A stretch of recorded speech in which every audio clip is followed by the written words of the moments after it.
following is a special spotlight on the local arts scene from your partners in the arts, Ithaca's alternative WVBR. The next production of Kitchen Theater Company 35th season is Milkweed by Wendy Dann. Here to talk about the play is Kitchen producing artistic director Emily Jackson, who is also directing the play, and playwright Wendy Dann. Welcome, you two. Hi, how are you? John, nice to see you. It's nice to see both of you. So, what happens in Milkweed? What happens? So many things. This is a play about a lot of things, but mostly. Mostly it's about being a teacher, being a student, what we've been calling kind of that charged space in between teacher and student. You know, what it means to pass on an academic legacy, to come face to face with your mortality. The play happens in two sort of like main chunks. The undergraduate physics student is asking his theater professor what should he do if he wants to study drama. And that's sort of the kernel of their trajectory. Like, I'm changing my major, and she says, no. No, you're not going to be a theater major. If you're topping the curve in quantum mechanics, you're not changing your major to drama. That's right.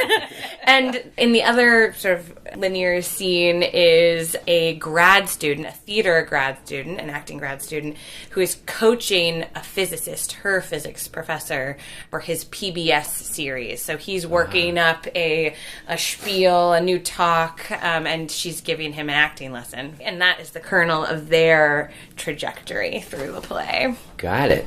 Yeah. I'm hoping to get the audience into a little bit of a mind-bending puzzle about time as they watch. So we can't give that away, but it's fun, I hope, for the audience that they'll be trying to figure out the mathematics or the chronology of what they're watching.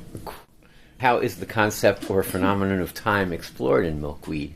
Yeah. Should we go there? For sure. I mean, I think one of the characters says, oh, right, the conflict is time. That works. That it's like, you know, it's our main conflict, isn't it? I feel like once you reach a certain age, your mortality kind of, you know, occurs to you in a big, bad way, and you start wondering about the path not taken in life. That I think it's in the play that, like, I personally, Wendy, in high school, when they hand out those index cards and you're a senior in high school and they're like, what do you want to check off? What you want to study in college? I think I checked 2 boxes, theater and astrophysics. Well, clearly I went down one of those paths. Yeah. But I come from a family of scientists, and you start looking back in time and saying, what would my life have been like if I had followed that other path? Right. And I look around at these theories in quantum mechanics, like superposition, where you have a particle that can exist in multiple locations simultaneously, which doesn't sound possible. Right. And I think, oh, well, that's comforting. Maybe there's a version of Wendy somewhere that is a physicist and is pursuing this other life. And so that's the way in which the play explores the idea of time. Wow. Cool. And who are the characters in Milkweed? So there's the theater professor. Right. She's the oldest character. I'll only say that because their age range matters. I think so much as we talk about time, they're all in different life stages.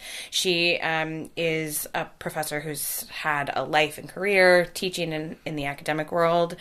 There is the physicist, who is sort of a rising physics star, who is also maybe not just started teaching, but is really teaching and grappling with his like potentially really exciting career as a physicist, and also like what he's going to pass on.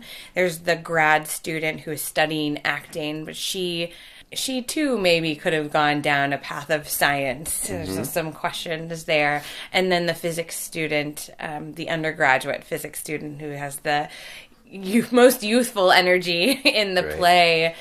He wants to know, he's just at the beginning really of his life, and so to be so wondrous, he says physicists don't make meaning, artists make meaning. And that's sort of a interesting dynamic that starts at the play. He is in the scene with the drama professor, and the physicist is in the scene with the grad student, the actor. So, like, marrying physics and theater has been so exciting and beautiful. And I think about it in the way of, like, there is so much charged space, especially we can feel it very personally in the emotional quality of making art and collaborating with our fellow artists.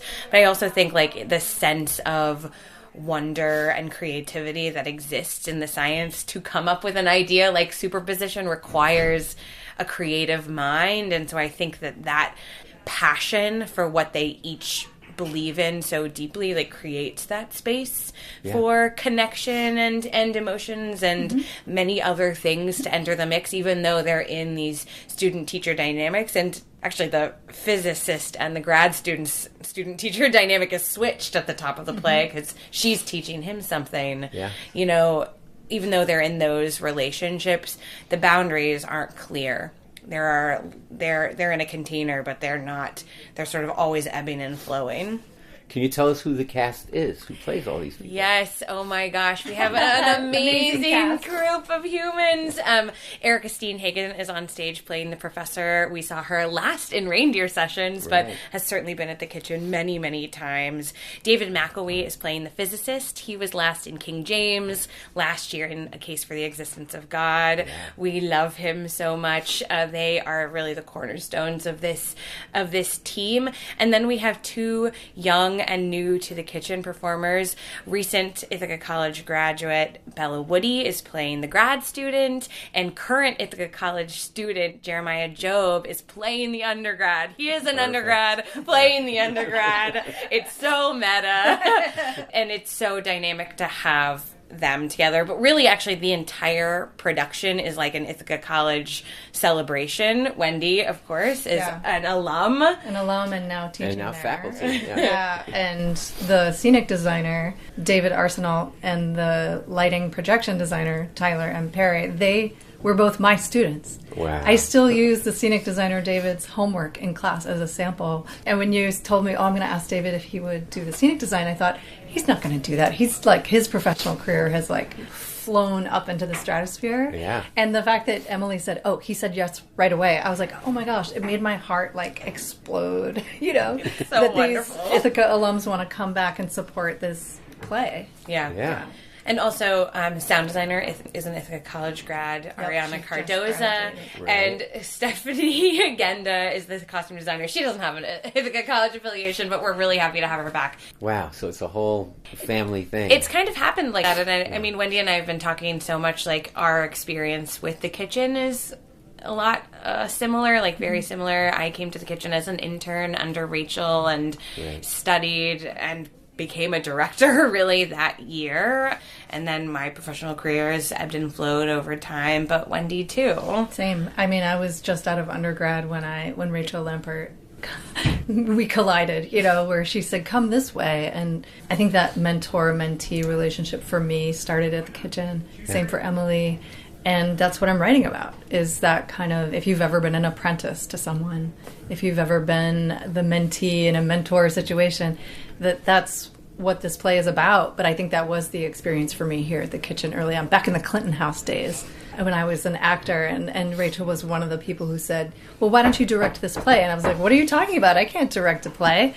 But Rachel's the one who's saying, yes, you can. I'm right here. I'm right behind you. So I think that it's a beautiful thing to feel like you're coming home to an artistic home that has supported you from the jump. How are rehearsals going? Oh my gosh, they're going so well. I mean, it's complicated to work on a new play and wonderful, but mostly we spent the whole first week and a half just laughing together and having such a good time as a group, which is so meaningful. And now the designers have arrived, and it's another layer of fun and joy, and people who have known each other over a long period of time, and some new people. So it's just like a really fun dynamic. And also, Wendy has been working on this play. She has been working on this play. Yeah, truly. I was the first week of rehearsal sitting right here in the dressing room, like, you know, I'd watch you do a scene out there and then come back here and rewrite it and then go back out. So it was really, that first week is so dynamic. I think audience members would be shocked at how much. I would imagine most people think, well, if you're rehearsing the play, you must be finished writing it. It's so not the case. Yeah. But some things I don't understand at all until they're up on their feet. and I see it on its feet, and it's like, oh, that's different up on its feet. Right. Different than it sounded on the page, and so you got to go rewrite and come back. Yeah. Exciting. It is exciting, and we're like always trying to serve the words on the play. And I said to the actors at the end of the first week, I said, okay, now we need to like give our whole heart to this version, and we have a real deadline, which is that an audience is coming to see this play in 5 short days from now, and even sooner when the listeners of this hear it. I think because it's new and because it's a world premiere, to get to a real full production is so important, and the audience is a huge part of that. We can't wait to know what people think. Honestly, I think because it is kind of a Rubik's Cube of a play, half of that experience is the audience. I don't always feel that way in the theater, but this one I really did yesterday watching the run through. I was like, half of this is the audience that's trying to figure it out. And so you don't know what that is until you have a house full of audience members. And during the previews, the kitchen always has talkbacks. So those first 2 performances we're still in rehearsal, and when we have the audience there, we ask them questions about what are the moments that stood out to you, what questions did you have, were you lost, and so there's like some logistical questions, and then Wendy might have some really like play specific questions, but we always have those talkbacks to really listen and be in dialogue with the audience, and we go away and we make changes based on that feedback. We will like not everything and not take the play apart because there's only 3 more days, but but if an audience member says like, I didn't understand that really important moment in the play, well, that's what we're spending tomorrow working on, looking at. Maybe I'll just say there are amazing conversations happening around this play. We always say important conversations happen in the kitchen, and so there are the preview talkbacks, but then there are talks throughout the run of the show where subject matter experts and community members and artists, Wendy and I are going to have a talk, are going to be in dialogue about the play, and those are free and open to the public, but if you have a ticket to the play, you can stay. And you can find that information at kitchentheater.org.